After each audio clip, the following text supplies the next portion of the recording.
shall we? Really, only 20 minutes. Apparently. This goes by fast. I mean, we were dying, so it's fine. Okay, so we should have time to read the fanfic. It's not super long, right?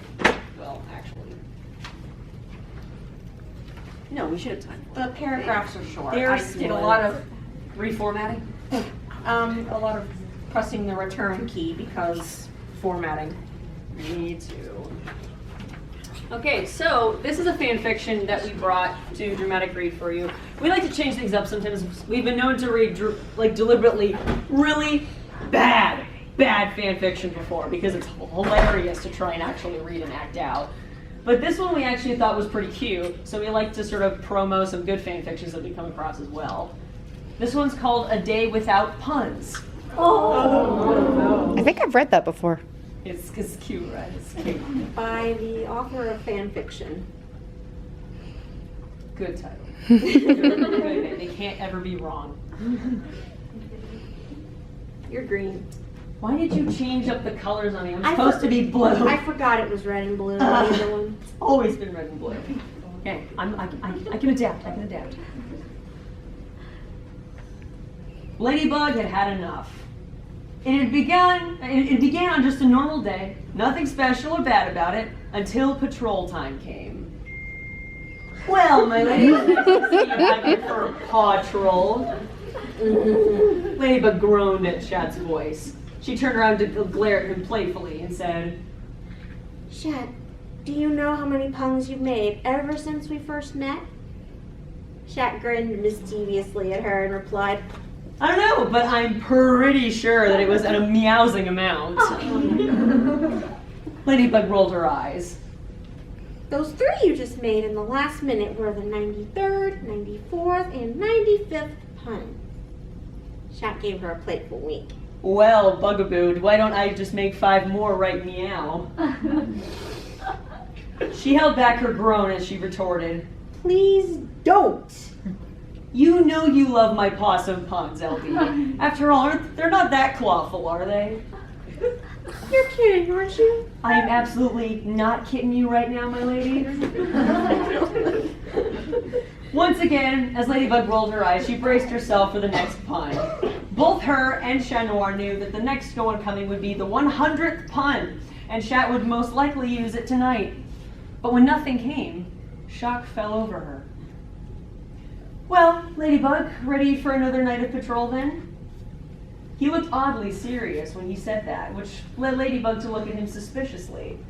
Finally, not knowing what to say, she replied simply, Let's go. A half an hour later.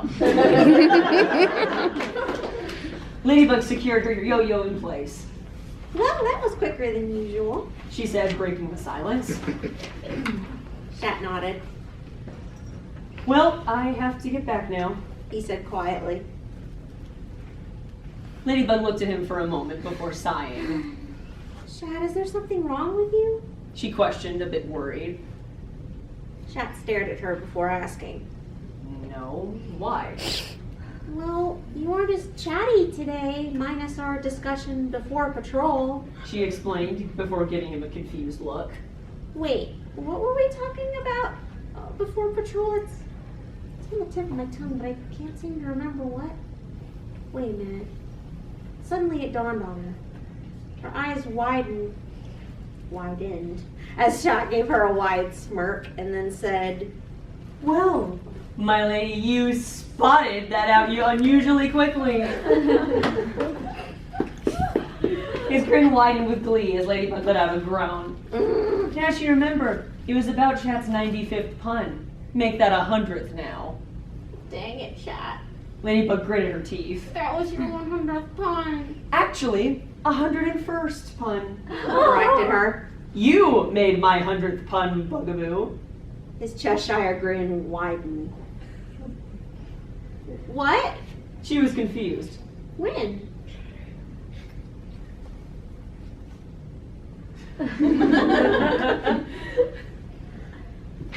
Well, didn't you mention that I wasn't as chatty as usual, my lady? He chuckled at the unintended pun. Ladybug shook her head while glaring at him. Shat, is there ever a day that goes by without you making a pun? Do I sense a challenge? Shat grinned mischievously. Ladybug scowled. Well, I challenge you to go through a whole day without making a pun. Shat snickered. He already had a plan set up for this. I accept. But what will I get if I win? Ladybug nodded confident. Ladybug pondered on it for a moment. Well, what do you want? Shat stared at her. Wait, I can get anything? Ladybug nodded confidently. Sure, if you can win. Shat glanced at her overconfident expression. Just as gorgeous as her other expressions. He realized. He grinned and got out his... Oh, I thought it said stuff, but it says staff. To start clapping for him. The second before he was going to leave, he looked over his shoulder to face Ladybug. As my prize for winning... He hesitated, not knowing if he should say it or not. What was there to lose? He grinned. You have to go on a date with me. As soon as the words came out, he extended his staff to reach home. See ya. Once Shat was out of sight, Ladybug stood for a moment, gaping at him. Wait, what? The next day, Ladybug got ready for patrol. She was unusually excited this time, considering the fact that she wanted to see how Shat would handle this challenge, not to mention a bit confused on the fact that he wanted a date with her, of all people. Why does she still not get this? How? How? Well, you think you're such hot stuff, you could have anybody. Why me? Why, thank you. Never mind. Ladybug met her partner on top of a building. Ready, Shat? She gave an evil smirk. Of course, Ladybug. He replied with a smirk of his own. Before both of them went to the place they were supposed to patrol, Shat stopped her. By the way, Ladybug, Shat said while taking out his staff. are you a dictionary? Ladybug looked at him confused. What? Of course not. Why? He gave a loud grin and replied before taking off. Because you add meaning to my life. Once again, he had miraculously caused Ladybug to stand still in shock for a moment before her face turned pink and she yelled after him. Shadewing! After patrol ended, the two heroes sat on top of the same building. They decided to rest for 15 minutes before heading back home. So, Ladybug, want to play a game? Shat asked, breaking the silence. What game? She looked at him curiously. Any game, just not hide and seek. He responded. Wait, why? Shat looked up at her and grinned. Behind his mask there seemed to be hints of a blush. Because a girl like you is hard to find. Ladybug's face turned red and she huffed. Shat, don't you remember the challenge? No puns for a day and you get a prize. Her mind was still puzzled over the fact that Shat wanted a date with her. I'm not using puns. Shat pointed out. I'm using pickup lines. Besides, you know you love them. You're as red as a stoplight. Oh, and so are you. Ladybug retorted. Shat smirked. Now was the perfect time to put in another one. Well, Ladybug, if I were a stoplight, I'd turn red every time you were passing by just so I can see you a bit longer. Even though Ladybug rolled her eyes, Shad knew that she was blushing. He snickered at her reaction and decided to add in one more. If we were numbers from 1 to 10, I'll be 9 and you'll be the one I need. Ladybug shook her head, but let out a bit of a giggle. Despite the pickup lines being corny, they were a bit adorable too. And she'll never admit this to Shat, but it was kind of flattering that he used it on her. Suddenly, she remembered something important she wanted to talk to Shat about. By the way, about your prize? Ladybug hesitated, not sure how to word it. Even though you were cheating, you still won anyways, but, are you sure you want to date with me? She lowered her eyes, embarrassed by saying that. Shat nodded, turning a bit pink. Again, I guess. Well, since we were working a bit hard with all the Akumas and patrol, I thought it'll be nice to have a little time off or vacation from being a superhero. But you can consider it whatever you want. For a moment, there was an awkward silence. Ladybug broke it by saying, Well, it's time to go back now. See you tomorrow, Shat. "Oh, and by the way, Ladybug, Yeah? He gave her a smile before asking. you want to know what's the best thing in my life? No? What? It's the first word in my question. With that, he went back home with a smile on his face. Ladybug whipped out her yo-yo, chuckling.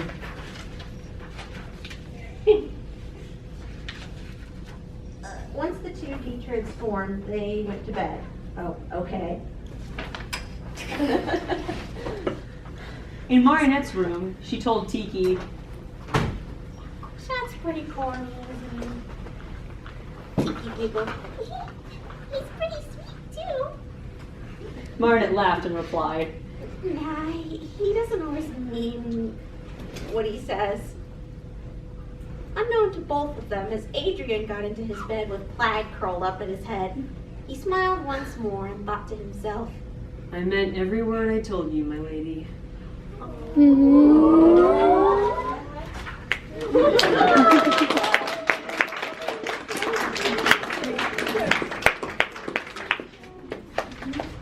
It's so cute and sweet, I'll go home with cavities.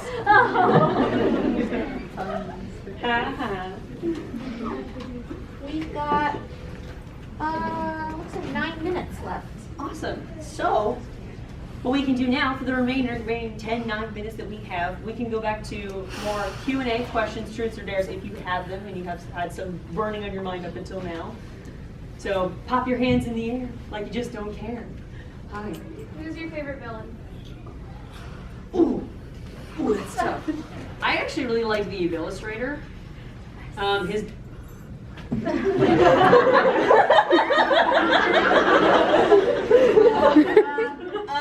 No, don't do it. Don't do it. No. Watch me! Do not slip. Don't get on the No, Noir, if you break something in this hotel room,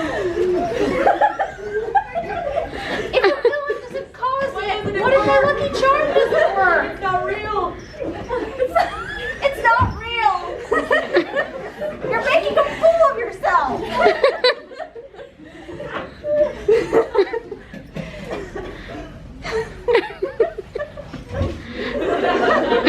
You're ridiculous, but you are a human being. I think he's been spending way too much time with You're a boy in a cat suit. I have this emotional need.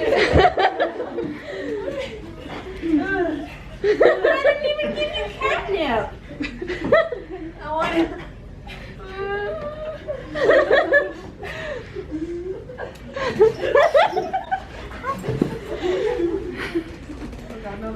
Oh no. This is cat. So shiny.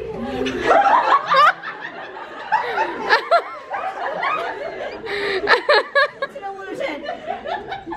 Your hat's falling off here.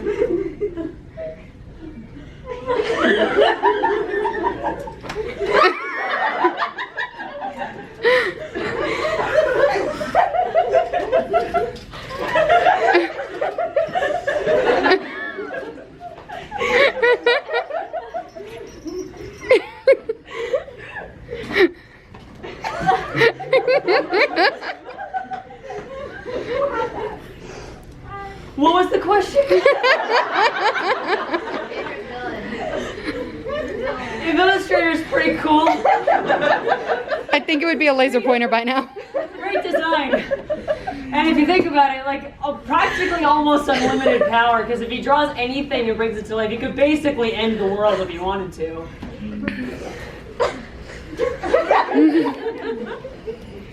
up? What would you do if after this panel they canceled Miraculous? I'll fight. Automatically. I'll Because fight of you. someone. Because of me? Yeah. Wait, my fault? Yeah. What? What did I do to offend them? Laser pointers on the chair. No. Up. It's behind you. Why are all the hands up now? Hi. You. Yes.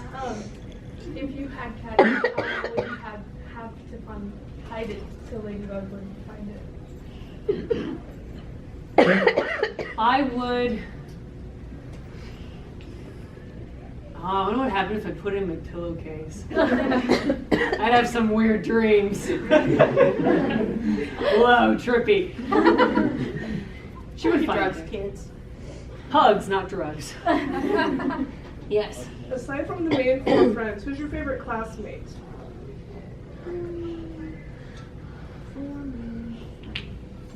So not Not Renee, Alia, Adrian, not Alia, or Nino. I love you, but no. I think Rose is a sweetheart. she's a sweetheart. So pure, too pure for this world. Yeah, she's precious cinnamon roll, too good for this world, must be protected at all costs. Milan and Yvonne are so cute together. I consider myself a successful matchmaker with them. They're so blind. What? If you don't know, I'm not going to tell you. I was the one who knew what to do with the Lucky Charm. You're That's blind. not what I'm talking about. Gosh darn it.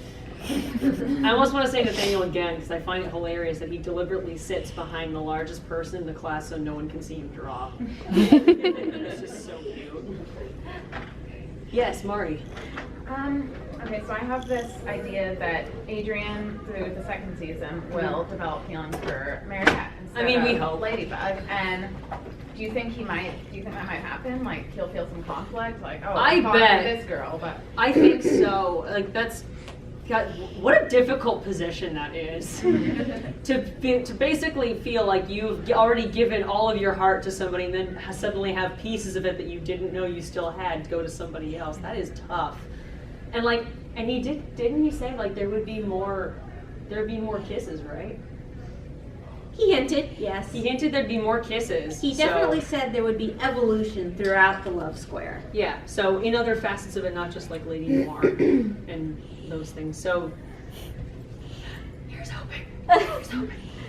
I just think that whatever happens to have them start feeling more It's off your ear. about each other beyond what they already feel, it's not just going to be because Adrian suddenly is watching Marinette more and realizes how cute she is, because he loves Ladybug because of how much he admires her. Marinette just hasn't found the opportunity to really break out of her shell and show those parts of herself that he would find most delightful. Right, so I feel like there's going to have to be a little bit of a breakthrough with Marinette's character development for him to see that click and be like, wow, she has that Something. confidence, that moral compass that like really hits home with me.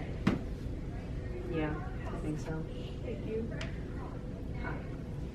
How do you feel about Nathaniel drawing the illustrator as an OC and then becoming an OC? That's really interesting. Though. Yeah. Like it makes you wonder. It does sort of make you wonder exactly how Hawkmoth's powers work. Like, does their transformation, sort of what they become, come from purely what's sort of inside that person that's being acclimatized?